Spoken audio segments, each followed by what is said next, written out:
Such were the acts of violence, of which at that period the partisans in Byzantium were guilty.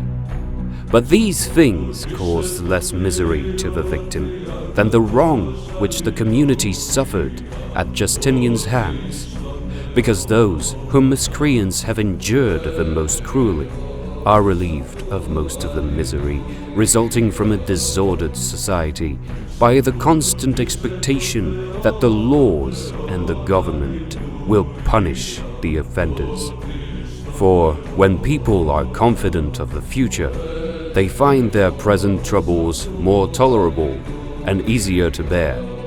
But when they are subjected to violence by the state authorities, they are naturally more distressed by the wrongs they have suffered, and fall into utter despair through the hopelessness of expecting justice.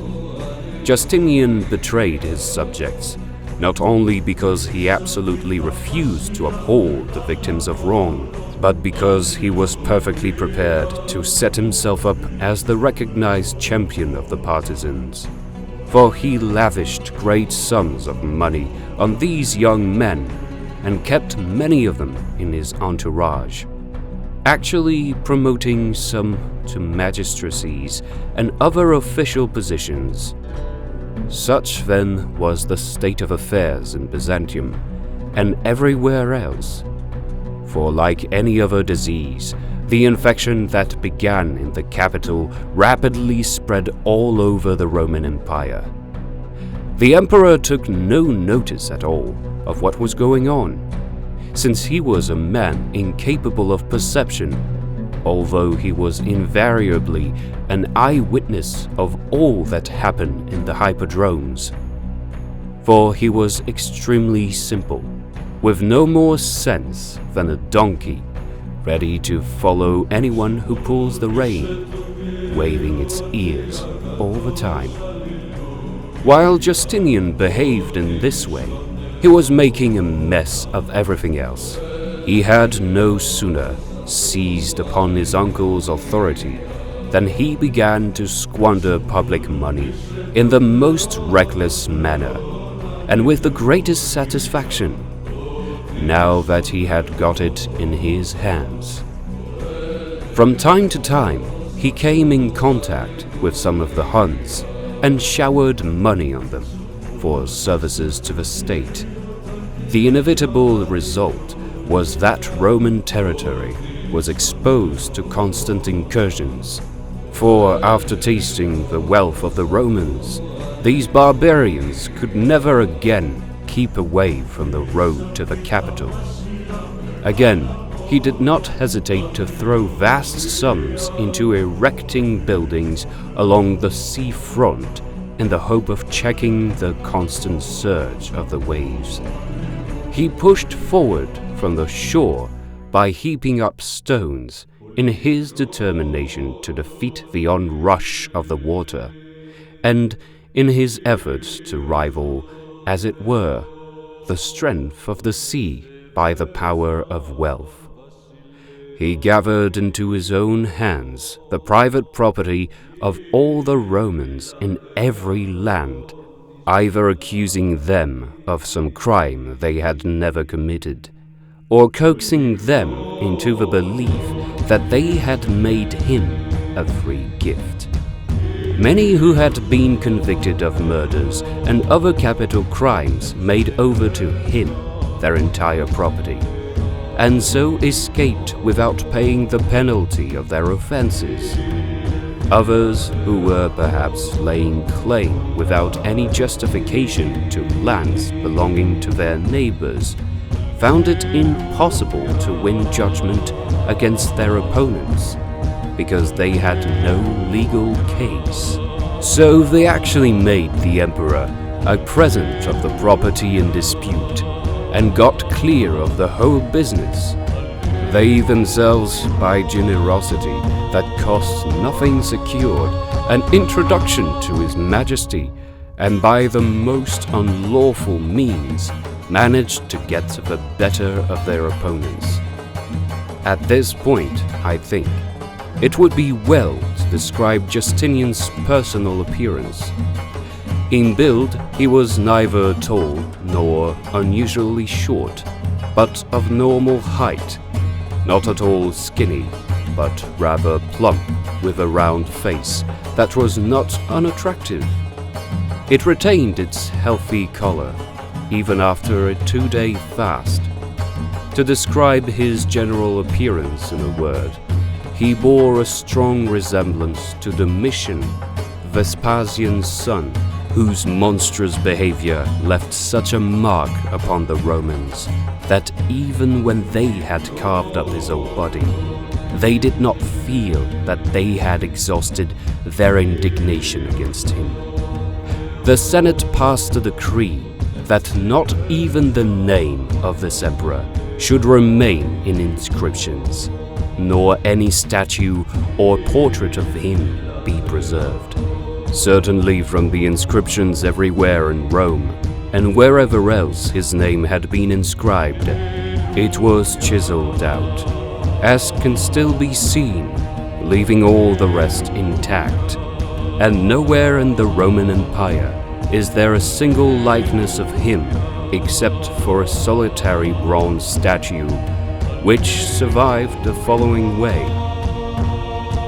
Domitian's consort was a woman of good birth and highly respected, who had herself never done the least wrong to any man alive, or approved a single one of her husband's actions. So she was very highly esteemed, and the Senate at this time sent for her and invited her to ask for anything she liked. She made only one request, that she might take Domitian's body and bury it, and set up a bronze statue of him in a place of her own choosing. The Senate agreed to this, and the widow, wishing to leave to later generations a monument to the inhumanity of those who had carved up her husband, devised the following plan. Having collected Domitian's flesh, she put the pieces together carefully and fitted them to each other. Then she stitched the whole body together and showed it to the sculptors, asking them to make a bronze statue portraying the tragic end of the dead man. The artists produced the statue without loss of time, and the widow took it and erected it in the street that leads up to the Capitol. On the right-hand side as you go there from the Forum, it showed the appearance and the tragic end of Domitian, and does so to this day. It seems probable that Justinian's general build, his actual expression, and all the characteristic details of his visage are clearly portrayed in this statue. Such then was his outward appearance. His character was beyond my powers of accurate description, for he was both prone to evil-doing and easily led astray. Both knave and fool, to use a common phrase, he never spoke the truth himself to those he happened to be with, but in everything that he said or did, there was always a dishonest purpose. Yet to anyone who wanted to deceive him, he was easy meat. He was by nature an extraordinary mixture of folly and wickedness, inseparably blended. This perhaps was an instance of what one of the peripatetic philosophers suggested many years ago, that exactly opposite qualities may on occasions be combined in a man's nature, just as in the blending of colors. However, I must limit my description to facts of which I have been able to make sure.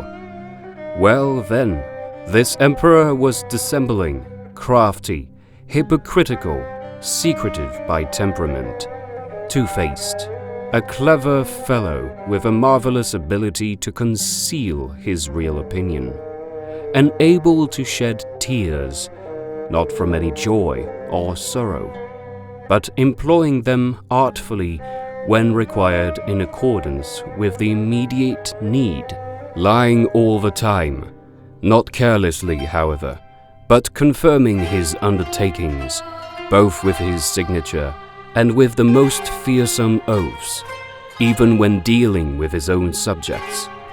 But he promptly disregarded both agreements and solemn pledges, like the most contemptible slaves, who, by fear of the tortures hanging over them, are driven to confess misdeeds they have denied on oath.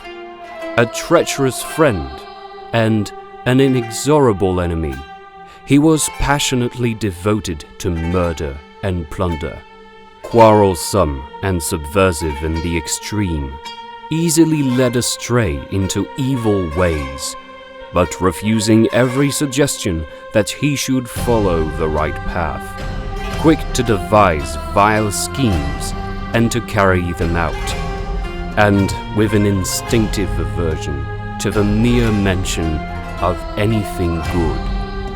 How could anyone find words to describe Justinian's character? These vices, and many yet greater, he clearly possessed to an inhuman degree. It seemed as if nature had removed every tendency to evil from the rest of mankind, and deposited it in the soul of this man. In addition to everything else, he was far too ready to listen to false accusations, and quick to inflict punishment. For he never ferreted out the facts before passing judgment, but on hearing the accusations immediately had his verdict announced. Without hesitation, he issued orders for the seizure of towns, the burning of cities, and the enslavement of entire nations, for no reason at all. So that if one chose to add up all the calamities which have befallen the Romans from the beginning, and to weigh them against those for which Justinian was responsible, I feel sure that he would find a greater slaughter of human beings was brought about by this one man than took place in all the preceding centuries. As for other people's money, he seized it by stealth, without the slightest hesitation, for he did not think it necessary to put forward any excuse or pretense of justification before taking possession of things to which he had no claim. Yet, when he had secured the money, he was quite prepared to show his contempt for it by reckless prodigality, or to throw it to potential enemies without the slightest need. In short, he kept no money himself, and allowed no one else in the world to keep any, as if he were not overcome by avarice, but held fast by envy of those who had acquired money. Thus he cheerfully banished wealth from Roman soil, and became the creator of nationwide poverty. The features of Justinian's character, then, as far as I am in a position to state them, were roughly as suggested above.